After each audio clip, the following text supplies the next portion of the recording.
You never know how much time you have on Earth. It can end at any moment, at any time. Join me as we hear stories about people who met an untimely fate. There was a boy from a family of alcoholics, parents divorced. He lived with a mom who was a very heavy drinker and a stepdad. Stepdad had a son who spent quite some time in mental facilities and rehab because he fucked up his brain with drug use. The son eventually came home to live with his father and my classmate. One time the classmate accidentally saw his stepbrother sniffing glue from a bag. Stepbrother got mad, poured kerosene on him and lit him up. When his mother saw her child was burning, she jumped out the window and ran away while his younger siblings were trying to put out the fire. Unfortunately, once they managed to, he was already dead. God, this reminds me of when I lived at my grandmother's apartment, first floor, and she had a friend who was a heavy drinker. I guess one night while asleep she was woken up by hearing some kind of tapping or banging on the living room window.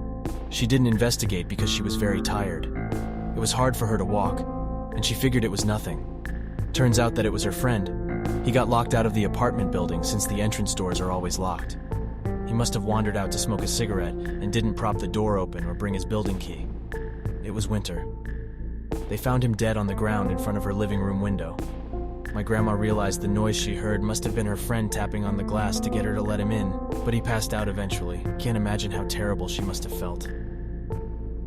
In high school, a girl in the year ahead went missing. There were flyers posted for volunteers to help search for her.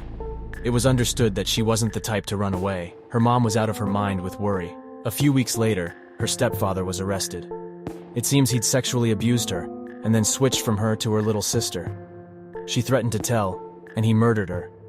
Then he drove her body out somewhere to dump it, with her little sister in the car.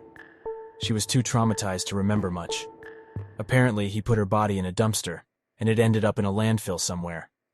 They got a confession out of the guy by putting him in Gen Pop and letting the other prisoners know what he was in for. He lasted less than 2 days. Of all things, an unfortunate camping accident. This was before cell phones. 2 friends went out for the weekend to a campground for some fishing over the weekend. When they didn't arrive home at the time they said they would, the parents called the provincial park to see if they were running a bit late. The weather wasn't great, and the camp was about an hour away from town, so it was entirely possible they decided to stay another night and drive out in the morning instead. The park warden stumbled upon their campsite and found both of them dead in their shared tent. Turns out it was a cool night, and they decided to run a small heater in the tent to be warm. But it was an old heater that didn't have a shut-off sensor built in. The heater ran all night while they were asleep, and since they didn't open the flaps on their tent for air circulation, because they wanted to trap the heat, the tent filled with carbon monoxide and suffocated them in their sleep. So sad. And a week before school, too. Playing along a fast-moving creek deep in the woods, first teen gets pulled under really fast. Second one immediately runs and dives in to find him. A minute later, first teen comes back up on the other side, exhausted, but thankfully unhurt. Guy who went in to find him was not coming back up. Was in the days before cell phones.